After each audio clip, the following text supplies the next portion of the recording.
understand the difference between a total rate of return and an annualized rate of return? I'm Lee Harbaugh, pianist, composer, real estate investor, and a realtor in the state of Texas. If you watched my previous video, I talked about compounding rates of return and explained that principle a bit.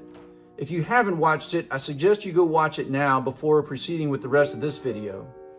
In a nutshell, when we talk about annualized rates of return, what we're trying to achieve in determining an annualized rate of return is we're trying to determine what rate our investment is growing at on an annual basis, on a compounding basis. In other words, we have some initial amount of money that we invest in something, whatever that something is. It doesn't matter if it's real estate or stocks or whatever.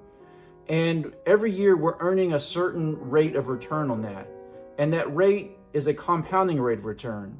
And so when we're talking about determining an annualized rate of return, we're trying to determine how much we're earning on an annual basis. So without further ado, let's dive in. The total rate of return we've talked about previously as well, and it's a pretty simple concept. It's simply the ending value of an investment minus the beginning value of an investment divided by the beginning value of that investment. Again, this is a pretty intuitive concept.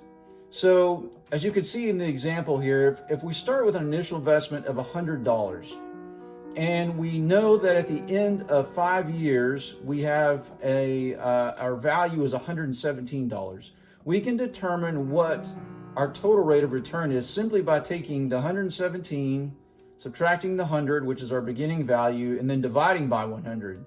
And that gives us a 17% rate of return for that total 5-year period. Now, the question then becomes, well, what is our annualized rate of return? And the reason this is important is because, as you can well imagine, if you earn 17% in 5 years, that's different than earning 17% in, say, 1 year or 2 years.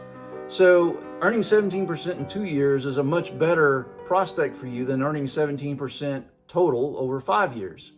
So this is why we go to annualization.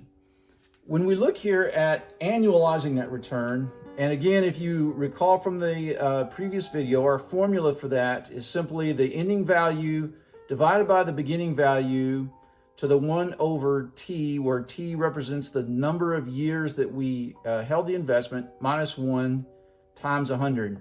Now again, I know this math may look a little bit scary at first, but it's really not that scary, and it's pretty simple to plug in. And if you're like me and you're a bit of an Microsoft Excel aficionado, Excel has nice formulas that can do this for you. So you don't necessarily have to always remember all of this math, but I think it is good to know, just so you understand under the covers what's going on. So back to our example, if we started with, again, $100, we ended with $117. So that's our ending value. Our beginning value, again, is the 100. We held it for 5 years. So that's our denominator here in the equation. And we subtract 1, multiply by 100. What we end up with is an annualized rate of return of 3.19%. So what this is telling us is, if we held this investment for 5 years, and we're getting a 3.19% rate of return every year, year after year, we would have ended up with $117. It's as simple as that. So again, our total return in this example is 17%, but our annualized rate of return is the 3.19%. Okay, great. So what about if we know what our total rate of return is, and we want to figure out our annualized rate of return from our total rate of return? We can do that mathematically as well by rearranging the terms in the formula. And it's written here for you. So we have, if we know our total return, we simply add 1 to the total rate of return. Again, we raise that to the 1 over t power, subtract 1, and multiply by 100. So in this example, let's suppose that we have a 34.29% rate of return over a 7-year period, and we want to know, well, what was our annualized rate of return from that? We can simply plug the numbers in here.